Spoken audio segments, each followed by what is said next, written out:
So I've got a checkbook. I want to cut you a check. How much you need? Oh, goodness.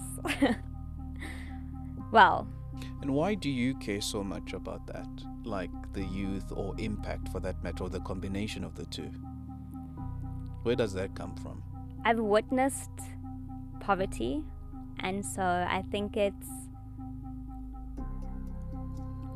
you can only empathize with people that are struggling. We've got to shift our mindsets from being consumerist and consumers, and we want, but we've got to be able to create circular economies.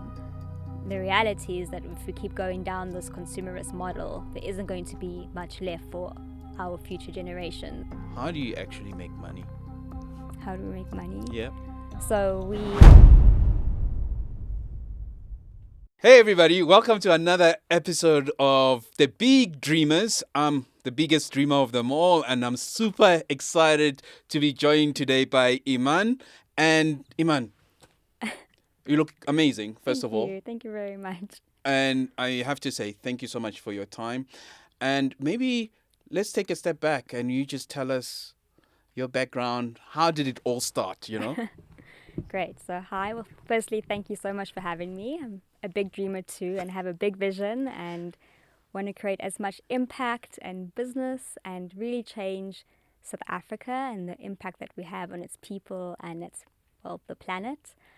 I am originally from Kenya. I relocated from Kenya to South Africa. Mm-hmm. My dad is Yemeni and Indian, and my mom is South African, Malay, and Indian, and Proper melting pot. exactly. And I've witnessed this fusion of culture growing up in the food, in the art, the decor, in spirituality, and that's what prompted, I guess, Sorry for Change from my perspective. Mm-hmm. Firstly, I'm in a sustainable fashion brand. I have a sustainable fashion brand. I'm in the business with my mom. We upcycle the traditional Indian sari to create one-of-a-kind garments.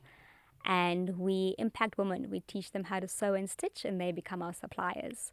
And to date, we've empowered 120 women, Wow. have impacted 240 families, and have saved 1,500 saris from landfill. Yeesh. And just witnessing this fusion of culture is something that has prompted me to tell the story of what evolving culture looks like. So we've taken the sari, which is predominantly a 6-meter piece of fabric that Indian women wrap around their bodies for various ceremonies and weddings and celebrations. And we've taken that and upcycled it into garments. And More saris, or is it different garments? No, into different garments. So everyday garments like dresses, jackets. Now everybody can own a sari, and this is the story of, culture evolving. And it's this understanding and preservation of heritage textiles, which often end up in landfills. And we preserve it and try and tell the stories of where it comes from. So saris come from India, and it's often overlooked. And there's a story there. There's the Banarasi sari, which can take 1 to 6 months to make. And that artisan has put in so much effort. 1 to 6 months? Yeah. It's beautiful, hand woven with embroidery, gold silk embroidery. And it's like these beautiful, luxurious fabrics. And it can sit in our grandparents' cupboards for years, or aunties and mothers for years. And they never wear it. They probably wear it once. And so it's seeing that heritage textile piece and what can we use, what can we do with it? What can we make out of it instead of it ending up in landfill?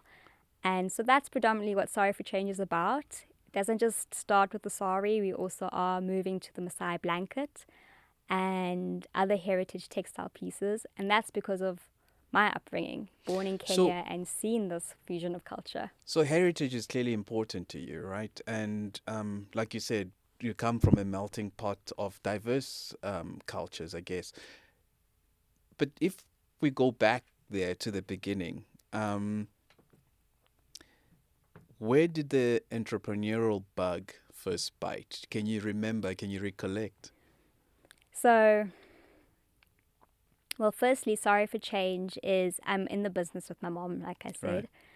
And she's always been incredibly entrepreneurial. and we're 5 daughters. And when we moved from Kenya to South Africa, she had to restart. And so she had clothing stores. She's been in the clothing industry for 35 years, but incredibly entrepreneurial. So simultaneously, as this is happening, I was in university completing my degree. I studied politics, philosophy, and economics. And I did my honors in politics, and I couldn't find work. I was so frustrated because I studied really hard and also got told that a degree is not enough. So I would continuously upskill. I always had an internship going on, or I was working as a waitress, or I always had like a part-time job just because I knew you had to be competitive. You had to add to your skill set.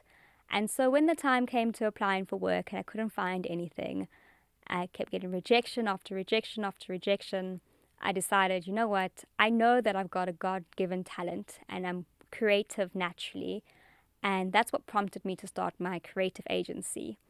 And that's where the entrepreneurial essence comes from. So witnessing it from my mom, but also just understanding that I've got this God-given talent that if I try and master, I can make something out of it. And I was so surprised, at the same time, Instagram was up and coming and content creation. And I was so surprised when people were going to pay me for, What comes naturally to you. exactly. I was like, But what? but then on that specific note, then why did you go study politics if your natural inclination is towards the creative space? Were you pushed into the other one, or how did that happen? I don't think art was a thriving career as it is currently. I think Instagram has opened that up because there's so much access now. But when I was in first year, when I was applying for university, I knew I needed to do something broad, and I knew I wanted to create impact. And politics, it was something that I Felt strongly enjoyed. about still. Exactly. Yeah. So I knew I needed a broad degree that could possibly assist me in the business world. And if I wanted to go into art at a later stage, I'd still have that backing and it would help me in my artistic endeavors. Because interestingly, there is alignment, right? Because the impact side of your business is basically technically what you've studied. Now you can do it at scale. So you're pulling that aspect in. Exactly. But you also said something I never actually really, maybe I've thought about it, but I've never heard someone else pronounce that art wasn't a going concern. And with the likes of Instagram and YouTube, all of a sudden the creative space has burgeoned into what it is. Like we take this for granted that now we can sit and share stories. You couldn't do that 10 years ago. More importantly, you couldn't make money out of that 10 years ago, right? No, exactly. I remember being told you need to study something broad and it needs to be something to fall back on. And so I think this generation, Different. you're incredibly privileged to have access. And I think, part of the work that I do in my creative agency and in Sari for Change is to upskill the youth and to help them in the digital economy. And if anything, it's start with what you have, with the resources that you have around you, and anything can come from that. No one is born an expert, but you've continuously got to upskill and do a SWOT analysis of yourself. What are your strengths? What are your weaknesses? And turn your weaknesses into strengths. And that's something that I live by. Every 6 months or so, I do a SWOT analysis, and I think that's helped me. I had an interesting boss, my first boss, Ashika. She used to say to me, Miles, focus on your strengths, because if you focus on your weaknesses, you'll have really strong weaknesses. And basically what she was saying, which is sort of maybe contrarian, she was like, do what you're good at and outsource or employ for your weaknesses. It's very true. And I thought, wow, that's an amazing view of things, because most bosses would typically say, oh, we need to put you on a performance improvement program to improve your weaknesses. She's like, no, bugger that. Go do the stuff you enjoy. The stuff you suck at, we'll employ for. You mentioned that you've got 5 other siblings, sisters. Yeah, we're a family of 5 girls. Wow, that must have been fun. They're my best friends, and I'm so grateful for them because they really have molded me into the woman that I am, and we support each other, and we're all so different. We all have our different career paths set out for Any others us. that are entrepreneurs? No, but I know, well, actually, yes, my older sister is in the clothing industry as well. Oh, My youngster wants to go into cooking, and she's got an engineering degree, so matching the two. And then she's a year below me. She is a doctor, so wow, it is very all different. different, right? Yeah. And what does your dad do? My dad, he is in media. Mm-hmm. Well, he's my stepdad's in media. My Mm-hmm. biological dad is incredibly entrepreneurial. He owns glass companies in East Africa, Wow. glass and So it's steel. interesting. Like it's seeming like they all had impact. Your mom, your two dads, one art, one Mm. more entrepreneurial, industrious. So, um, would you think, based on that, entrepreneurs are born or nurtured? In other words, how much of it is biological and how much of it is what you observe? Hmm. I think a lot of it has to do with witnessing and the people that you have around you. Because if they're speaking about certain topics, you're going to get pulled into that conversation. Mm-hmm. If they're speaking about business, it's going to spark something within you. And I was very lucky to constantly have that. The dinner table was always full of chats about politics and what business are we starting today, and I think as a society, those are the conversations that we need to be having, especially amongst the youth. We know the unemployment rate is terrible.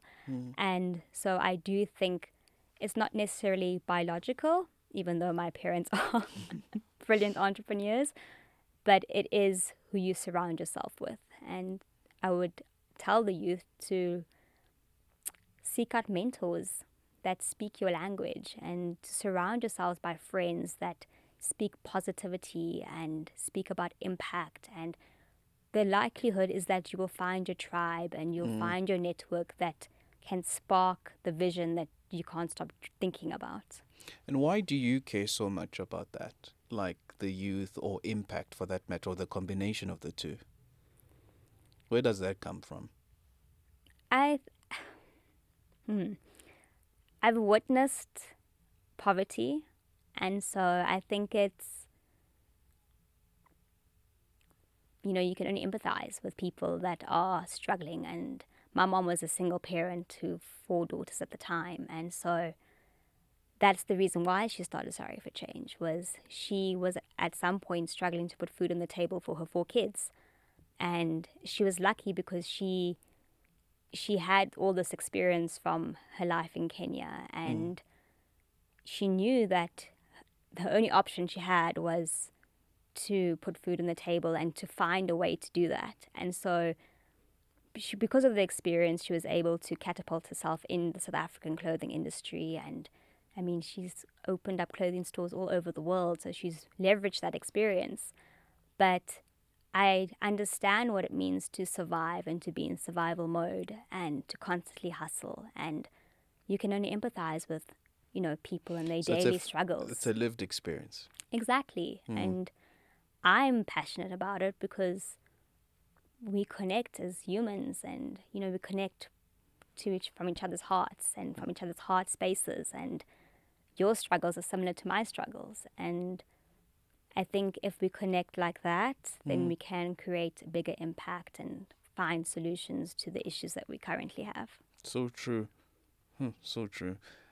And has it been challenging though to work with your mom? As I suppose this is a family business, right? And how is it different generations, looking at the same challenges? I think we currently have gotten to a point where we work to each other's strengths and then Great. gap in on the weaknesses. Like, okay, you're weak here, let me gap in. Mm-hmm. And in the past, it wasn't very easy because there's all these conflicting ideas, Mm. and And when is she mom and when is she boss? Like, did you have that challenge? we still have that challenge because I think as an entrepreneur, you never stop. Yeah. You're just, well, there's this deadline and this order, and this proposal needs to go out. So you never do stop. And so there are times where I'm like, I'm not actually working past 8 o'clock, or I'll bring it up. But Yeah. the thing is, I'm incredibly passionate about what I do. And But so, like, is like times where you just wanted to be mom as opposed to colleague or boss, or you might even be the boss. I don't know. Like, but is there a time where she's mom? oh, she's always mom. Even in the workspace, although sometimes I have to put on my this is a business space hat Yeah. when we are in the workspace. Mm-hmm. But yeah, I guess so. Yeah, and if you look at where you started and to where you are now, I mean, you said you were doing part-time jobs, you're doing all this stuff in the hope of a career, right? And you did all the right things. And I'm sure many of our viewers are going through the same challenge, right? Like, but the memo said I must graduate. The memo said I must volunteer, and but nothing is coming. Yeah. What advice would you give them? I mean, it's sort of, yours was a lived experience, but like, what advice would you give someone who's going through that journey?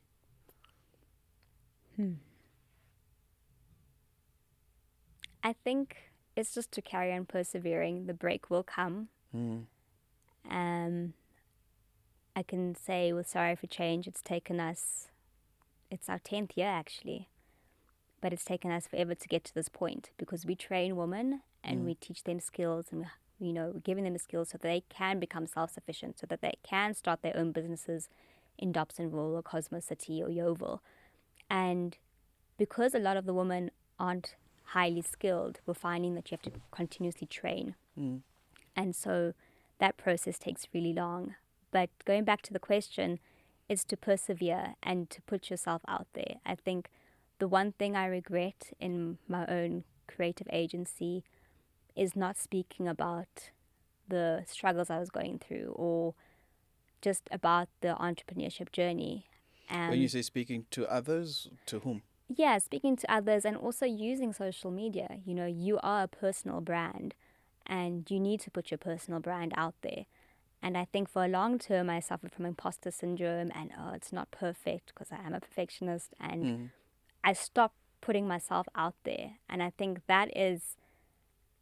you shouldn't do that. You should really believe in yourself and just persevere, because someone will connect with your story. Remain authentic, persevere, someone will connect with your story. Would you recommend that they persevere down the same path of trying to find work, or to your point where when you saw that that path or that perseverance wasn't leading to where you wanted, you had the humility to take 2 steps back and say, listen, I'm going to go start my own business, and then eventually join your mom's business?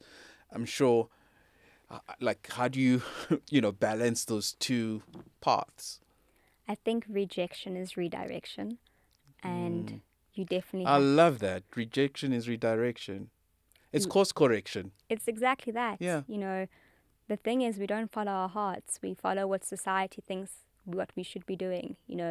This person's doing this, so I need to do this. But the reality is that you have your own journey. And just because you're being rejected from something means maybe you're being directed to something bigger. And I know it's hard in South Africa with the challenges that we face, and business needs to meet entrepreneurs, and we need more mentorship and skill development. And those are conversations we can have with corporate and we can have to bigger networks. But as a small entrepreneur, it's really the network that you keep. Go to all the networking events, put yourself out there, LinkedIn, Instagram. I think that's the only way Sorry for Change is really catapulted. Now let's double click on Sari for Change. I mean, firstly, that's an interesting name for a business, right? So you were clear from the get go what your, I suppose, mission is: change. Exactly. And that's rare to find that the intent is in the name, right? So why? Why? Yeah. The fashion industry is So it exploits people, it exploits the environment, just by the chemicals that are used to create the products we wear. It pays people less than $2 a day. And so my mom, being in the clothing industry for 35 years, knew that there was something wrong with the fashion industry. And so when we were pioneering, or when she was pioneering this idea, it was that the fashion industry needs to change and the South African clothing industry needs to be relooked at. And we don't really have a big manufacturing industry. How can we not have a big manufacturing industry? We have a giant labor force, and that's because of lack of skills. And so, Is it lack of skills, or is it outsourcing or mechanization? Is it the combination of the three? definitely a combination of the three. Lack of skills, lack of access to resources. It's so interesting is that we have in our training hubs, so we have 3 training hubs. We have a hub in Cosmos City, Yeovil, and Dobsonville. And some of our top seamstresses are from Congo. And this is because their labor force was taught like how to be a seamstress or a tailorman. And in South Africa, we don't have that. And so what we're seeing is these strong Congolese women teaching the South African woman how to sew. And it's fascinating because you see this cross-culture happening and these xenophobic divides disappear. And you realize that those xenophobic divides are actually perhaps pushed on a political agenda, because when you come into a space and you're both vulnerable and you're both trying to learn and you're both trying to make it for yourself, those divisions disappear. You're really there because you all have the same struggle. You all need to put food on the table for your kids. And so, going back to the question, sorry, the fashion industry has to change. We as consumers don't think about how the clothing, what we wear, how it impacts the environment, how it impacts people. And so there's this understanding that we have to use the resources that we have around us. How can we upcycle? How can we repair? How can we mend the clothing that we're wearing? Instead of just buying something that costs 100 Rand, 200 Rand, you actually have to think, the person that made that garment, how much did they get paid for it? And so essentially, Sari for Change is saying no to that. We're looking at a different model, a different fashion model. And before we go into the model, because I think that's what makes it different to any other clothing brand, is that what I've always found interesting, or maybe what I enjoy about this particular podcast, is that there's lots of businesses that do global and great things. There's many entrepreneurs. But when you find the entrepreneur who straddles the part of commercial viability and building a really successful business, but doing it with impact in mind from the get-go, to me, I think that's the sweet spot. I think if we could have more businesses, and I think there are, and this platform is to showcase people like yourself where it's both. And the realization that it has to be a commercially viable business in order to impact more people. But fundamentally, it's about impacting people's lives. Definitely. So on the model then, how does it work? So we have, firstly, we don't go into a store and buy fabric. Everything we have is donated to us. So the Indian sari is donated to us from the Indian community. It sits in their cupboards. They're not wearing it any longer. So they now have found a place to donate it. We then upcycle. So, and how big is this market, for example? How big is the sari? Oh, it's massive. It is massive. I mean, in India, I don't actually know my figures, but the whole nation wears saris. In South Africa, the Indian population, they wear saris to ceremonies, birthdays, weddings. And traditionally what happens, you wear a sari and once, and then you put it in your cupboard. And you buy your next sari. I think it's just the culture.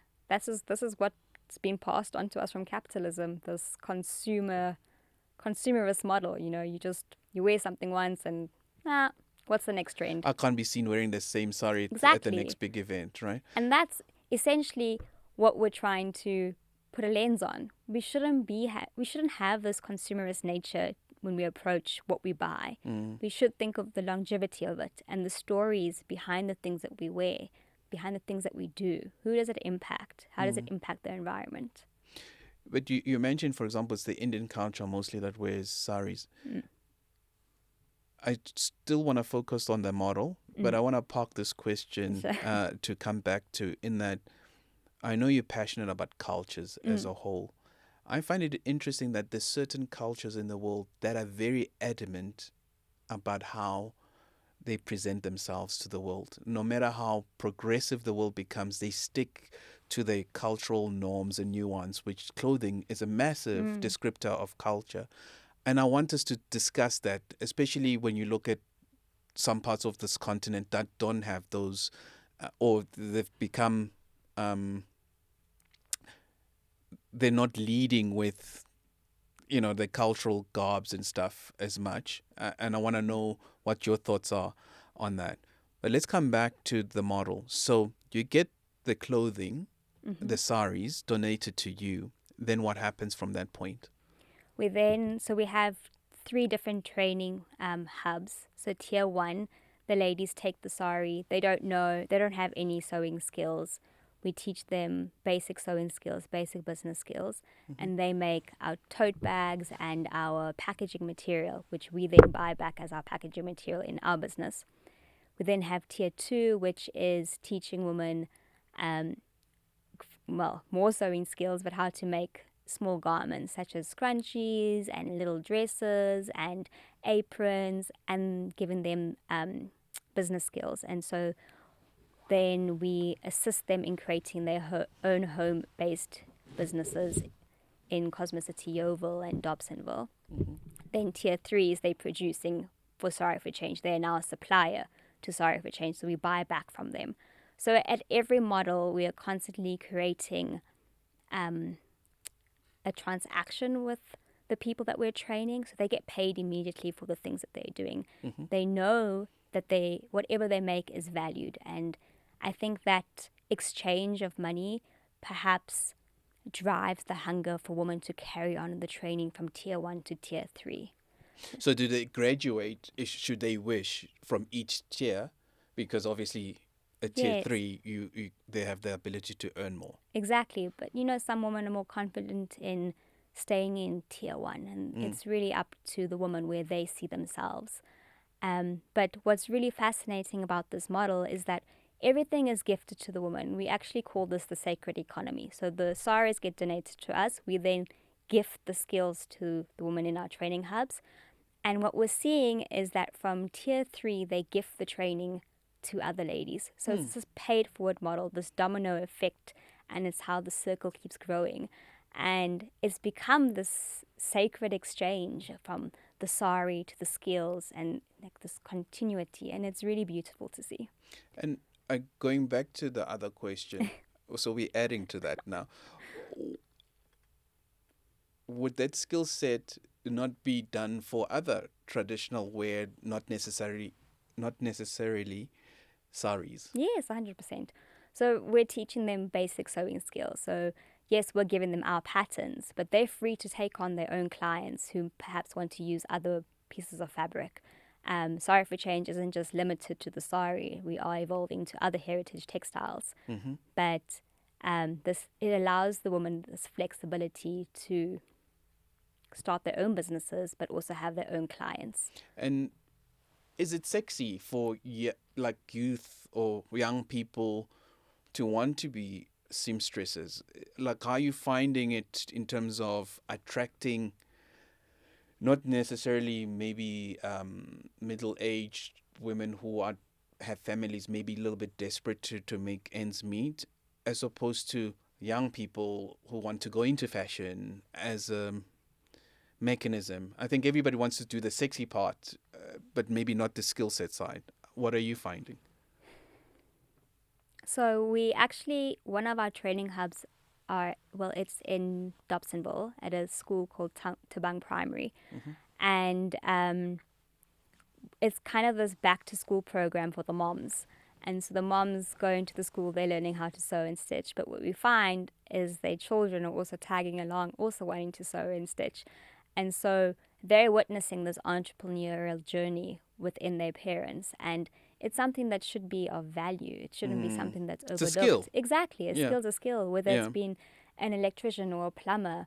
You know, if you can make a business out of it and create self-sufficiency for yourself, I think that's a win. And that is what we're trying to solve in South Africa. You know, it's shifting the mindset of people from a payout model to a I can do this for myself model. Because let's be realistic, politicians aren't going to come and save us. We've got to be able to do it for ourselves. 100%. So on the model, you've covered the impact side, the social imperative side. Come back to the commercial side. How do you actually make money? How do we make money? Yeah. So it's through the sales of the products from tier 3 and tier 2. So we actually had a collaboration with Pick and Pay at the beginning of the year. Oh, look at you. Nice. And hopefully another one in September. We stock stores across South Africa and we export to Italy, Sweden, Denmark. And it's through the sales of the products, but also through intimate events where, you know, we invite people in and they can make their own products, learn to make a tote, learn to make a kimono. Wow. Yeah. And when you going commercial and working with the big retailers, does the story follow through? Do you think people are buying? I suppose they're buying for the immediacy of the garment and the product is good quality.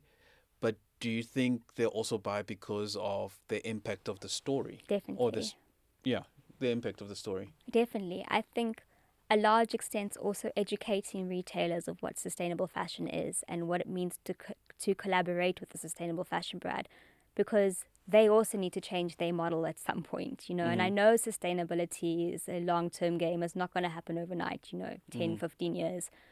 But I know Pick and Pay, they are trying to be sustainable. And, you know, we need to conscientize the retailers, but also our consumers. Like, this is what it means to purchase a sustainable product. You're actually buying the values behind the product and the stories behind the product. You're not just buying something that was made for 100 Rand. And otherwise, because you can import that from another Exactly. country we know very well. Yeah, no, exactly that. And so, sorry, what was the question? No, you've answered it. Okay. But what would you say then you are? Are you a commercial business, or you're a non-profit, or if a good business? Which one of those would you say you are? So we've actually been in transition, and this is the thing, when you start something out with an impact, you don't necessarily know which way to go. So we were registered as an NPO, and then we also registered the brand as a company. And so there was this understanding that, and this is advice to Anyone is listening? exactly who wants to go into social entrepreneurship, is to register a foundation, which is where your donations and where the impact can happen, and then The commercial side. exactly where the business related things can happen. And I think when we started Sorry for Change, we were oohing and ahhing as to, well, how does this look and what's the right way to go? And we had to fumble a few times to come up to this decision. Well, a foundation and business, so it's separate. Yeah, because all of a sudden when you're a foundation or you're a non-profit, it's easy to mission drift, right? Because when the donors are saying the money must go this way, it's your only source of revenue. Before you know it, you're toeing other people's tune, right? Exactly. So I've got a checkbook, right? And you see, my hand is itchy. I've got a checkbook, and I want to cut you a check, right? To take this impact, to take this business and scale it to making a 10x dent, because we need to be at that level to make Definitely. those. It's in our vision, it's in our mission. 100%. So how much you need? Oh, goodness. Well, we're currently actually busy with this this year, has been what I'm working on. Mm-hmm. It's an adopt a hub campaign, Mm-hmm. whereas corporate or whoever wants to get involved can adopt a hub. It's R1 million per hub, and this means that 10 women will be, no, 20 women will be employed from that hub. Their sewing skills will be equipped with sewing machines, the relevant training sessions, the business skills. And so by 2030, we're hoping to get to, how many women did we say? I should have probably looked at the notes beforehand. Oh, I But mean, essentially, if anyone wants to come on board, they can adopt a hub, and it's Mhm. R1 million per hub for a year. So my question stands. Mm. How much do you need? We should take this conversation off the podcast. No, but I'm being serious. Like, fundamentally, what I'm trying to understand is how much money would you need to realize the vision you have in your head today? Effectively, if there was no barrier or object to your path, how much money would that take to get you? It's not an exact science, but you sort of kind of know in your head. I think like $100 million. Dollars. I love that. 2 billion rands. Okay. All right. I'm not just looking on the South African, Yeah. in South Africa, I'm looking at the whole continent. How are we going to create impact on the African continent? Love that. And I firmly believe in this model, the sacred economy, because it doesn't just apply to the fashion industry. You can apply the same model to Any other industry. exact hydroponic farming. You Yeah. can apply it to plumbing, being an electrician, and I've seen that. You can apply it in the digital economy, which is what my creative agency has done, is taken the Sari for Change model and doing the same thing, but with the youth in the digital side. exactly. So that 100 million, how would you see it being spent? Like, what are the, just top line, like, what would you think would be the first things that you would think to do to get you there? Like, anything really. Is it more hubs across Yeah. the continent? Because the first model, or what you pitched to me, is that somebody can adopt a hub, right?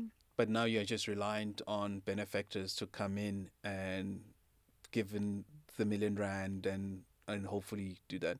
Now with $100 million, you can just go out and start building the hubs.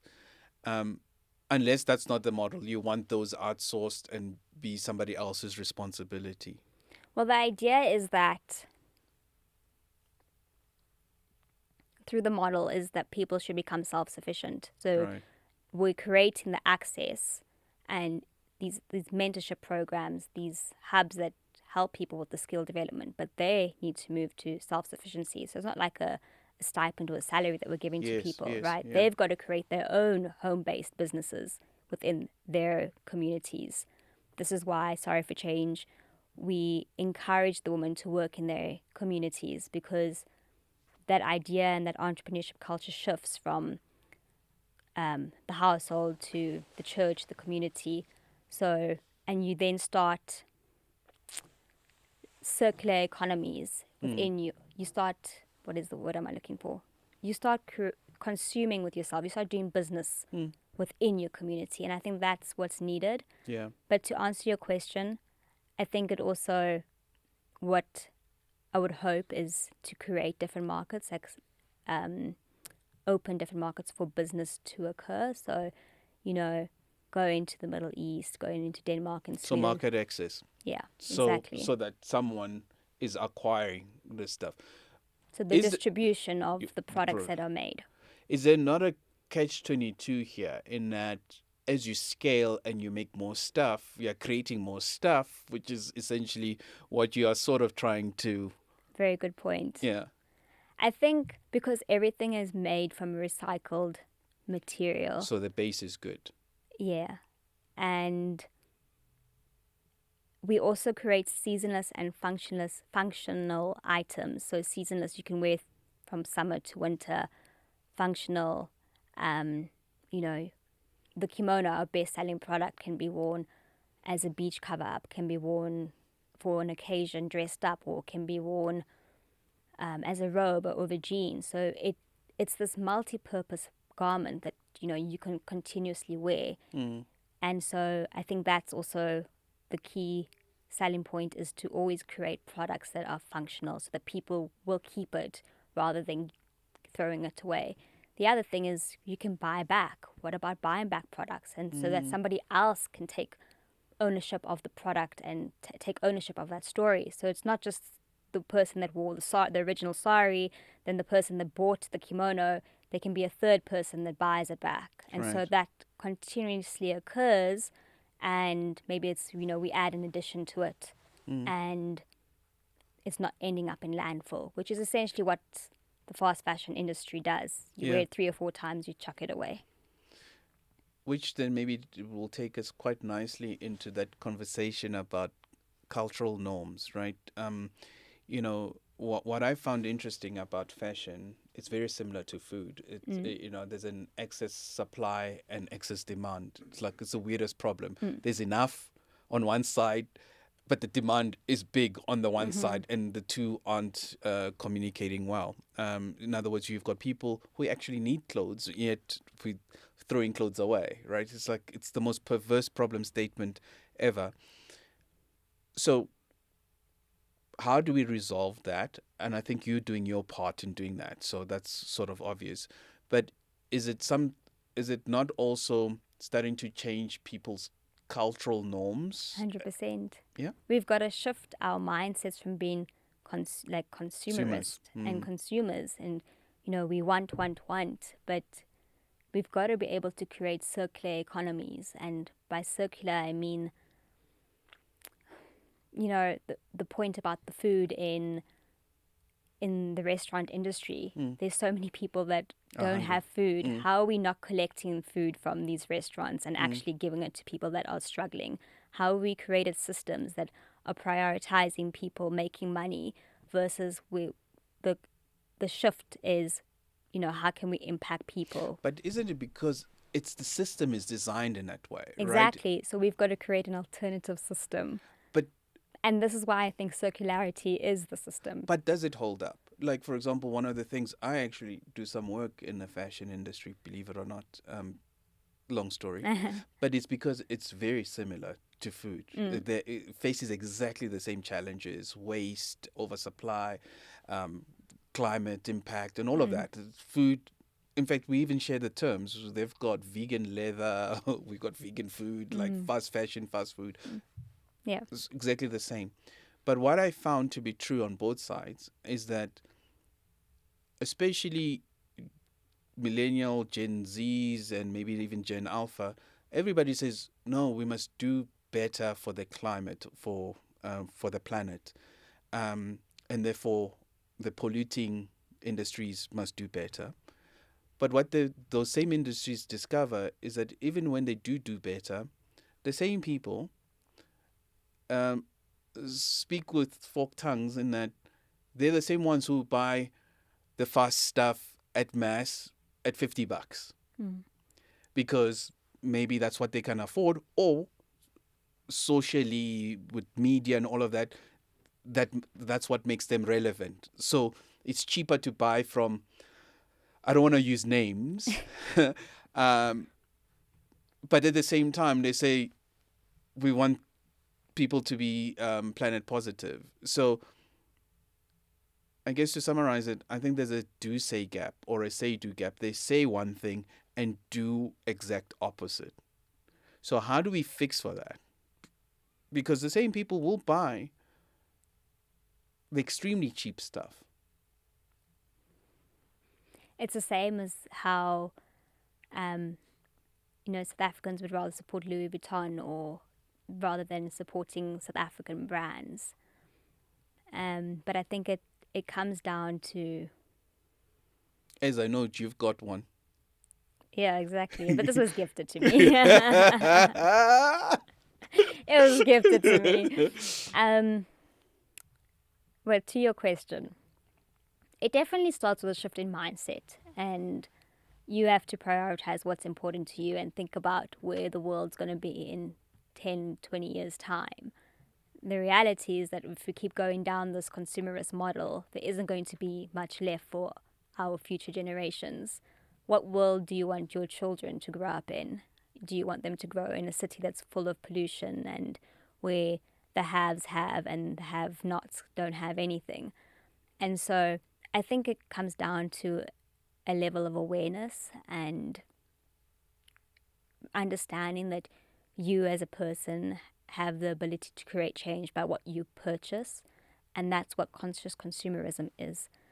I think that to a large extent people have forgotten what it means to be an accountable citizen and have forgotten that they themselves are leaders. You know, everybody is a leader, and it's what you choose to do and your choices that matter. And, you know, just as how these trends have become a hype, why haven't we made sustainability a hype? And so the people that are getting paid top dollar to preach about Louis Vuitton, ultimately there needs to be a shift in their consciousness. And I think everyone is just so blinded by money and by... And I think it's not being blinded. I think it's the exact reason why you've created your business is to maintain and create a livelihood for people, right? So, and I think that's why the duplicity exists, right? I think it's twofold. I think there's a big machine, and the machine is very much incentivized to pump things out. And we've seen it in food where we create empty calories, you know, get people snacking. We know there's no value to it, but it increases the bottom line. It's sales, right? And they've got shareholders and therefore the machine keeps pumping, right? And then the counter argument is then, well, let the consumer be aware and be conscious and care. But they're fighting against like a gazillion machine, like a gazillion dollar machine that is being pumped. So it's I think very hard, I think. it is very hard, and that's why I think you've got to build circular economies within the system, because this system is massive. I don't know how we'll ever get there to fix this entire problem, but we can, as communities, create some sort of circularity where we are, you know, replanting trees and we're conscious of where the food comes from and is the food going back to the people that need it, and, you know, the products that we're making, who's it impacting? And so I do think that we can start on small scales and then grow these circular economies. And I think that's how I see society, is going back to the basics, and we've forgotten that. And that was that thing that we pinned, going the cultural stuff, because I think that's actually the secret ingredient, right? Is that if we go back to those basics, right? So I live in a community, we wear similar clothes. Firstly, if we wear similar clothes, they can rotate, right? My brother can wear the same stuff because it's similar stuff, right? But it comes from the same community because we make it. It comes from the same material because it grows on the farm next door. It's localized, right? And the thing falls apart when you start externalizing it and things get dumped here and then you are trying to assimilate to other cultures. It's called soft power. Like, read up on that. It's super, and because soft power starts taking away from nuance, individual. We all look the same because then the machine can send the same stuff everywhere in the world. Every winter we all look the same. Every summer, so someone curates how we look. But if you localize it, and coming back to what you're doing and what your mom has focused on, that's how you start maybe breaking that system. I definitely think that as a society we have forgotten our worth, and I'm talking about the different cultures. Yeah. You know, we forget that we actually originate from kings and queens and the empires that our ancestors have built, you know, the great Zimbabwean ruins, and we come from these great empires that have been taken away from us historically, culturally, our art. And so I think a lot of the time it's about realizing where we come from and reinstilling that worth in ourselves and then in each But other. has that ship not sailed? No, I don't think so. I think we're going through this African renaissance, and now's the time for Africans to generally go and look at your culture and find the gold in it, because there's so much, like the Benin Empire and the clothing that came out of there. And I mean, they were one of the richest empires in the world. And the fact that if you look at Benin in contrast today, worlds apart. And so I think when you understand where you come from, you know where you're going. And I think now is the time. We are in the African Renaissance. You having studied politics, I suppose you'd get this more than most, is that you're starting to see globalization or deglobalization, people nationalizing and focusing. That's got pros and cons, right? Because now all of a sudden people become maybe a little bit more xenophobic, or perceived to be more xenophobic, because now it's about this group versus that group. Like, how do you marry the two? It's very true. I think through my witnessing of the different cultures that I've seen. So my younger sister's, she's married to a petty gentleman, and we witnessed a mahadi last year. And this year, one of my other sisters is getting married to a Zulu and Tswana gentleman, and we'll witness those ceremonies. And then you realize that we are so similar in our ceremonies, and in our celebration. And there's this oneness that runs through us all. And I think it's a hard one, because you have to strip away all the labels, but also hold on to it, because it's what makes you you and what makes you right. worthy. But then you also have to remember that, hey, we are all one. We do have similar experiences, and together we are so much better. We are so much stronger. And what are we actually losing when we create these divisions? What are we actually doing but separating? And we're in this mess because of that. And I suppose that's why you work in an impact space, right? Because if it was easy, everybody would be doing it, right? And the space you work on is fundamental. You're helping people at basic level, from creating stuff that allows them to sustain themselves at the core. But ultimately, you're also working in a space that influences culture. And people don't realize that culture is not, it's partly organic, but it's heavily influenced, right? That's why I just come back from New York, and you see someone wearing a New York cap here.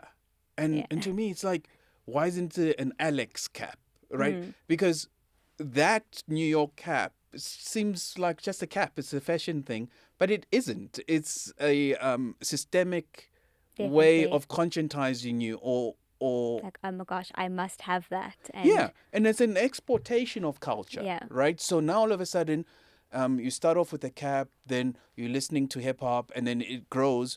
But before you know it, all those cues are making you into something, so that the next thing you want to do is you want to go to New York to experience the authentic version of that, right? So all of a sudden, that is a massive revenue generation and marketing opportunity from using soft power to achieve that.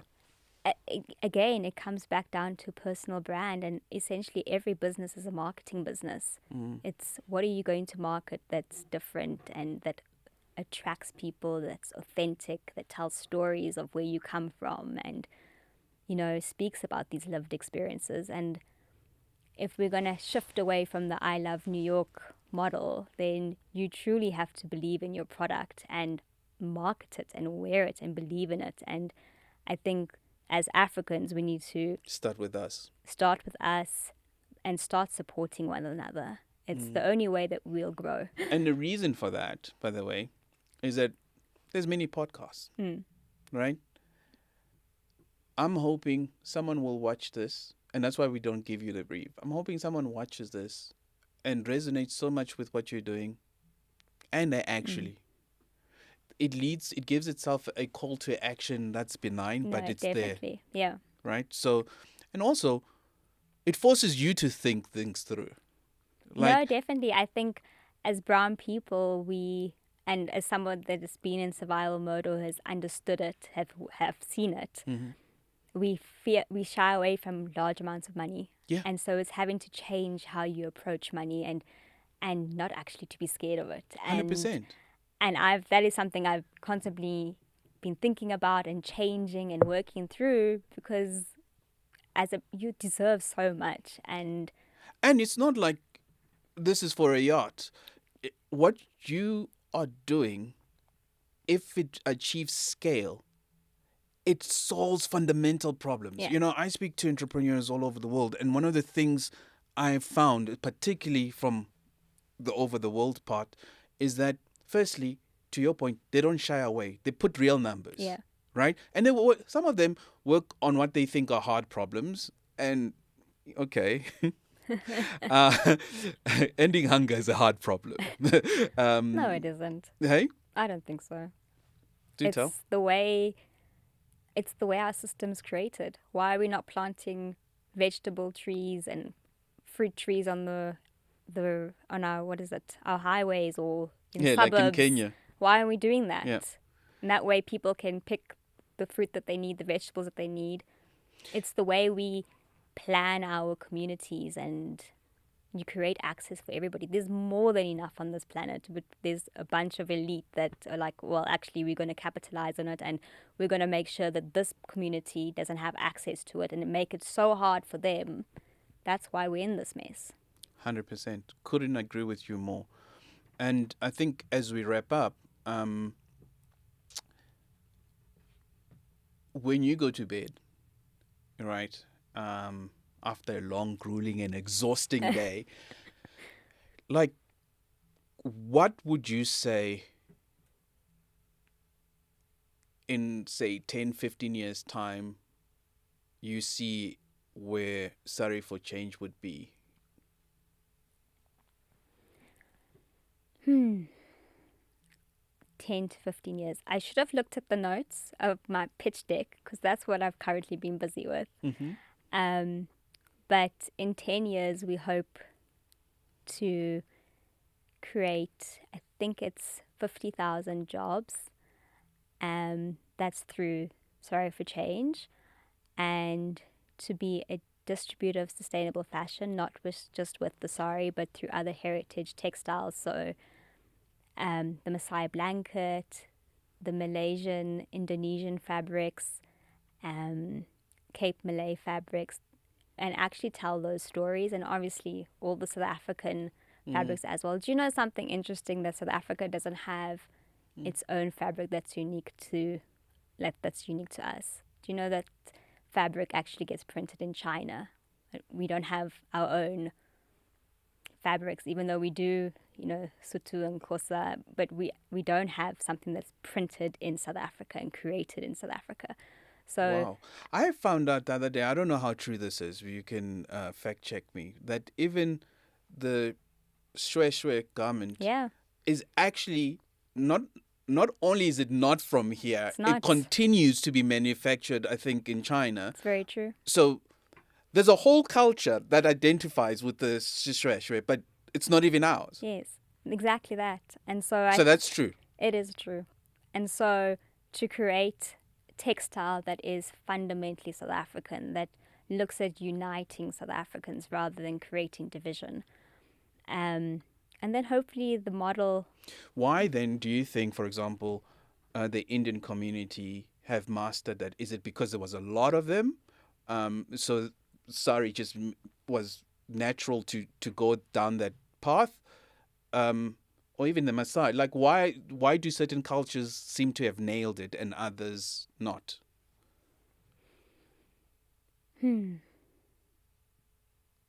I know that the sari was a form of activism. So it was during the time of colonialism, when you draped yourself with the sari, it was a form of activism.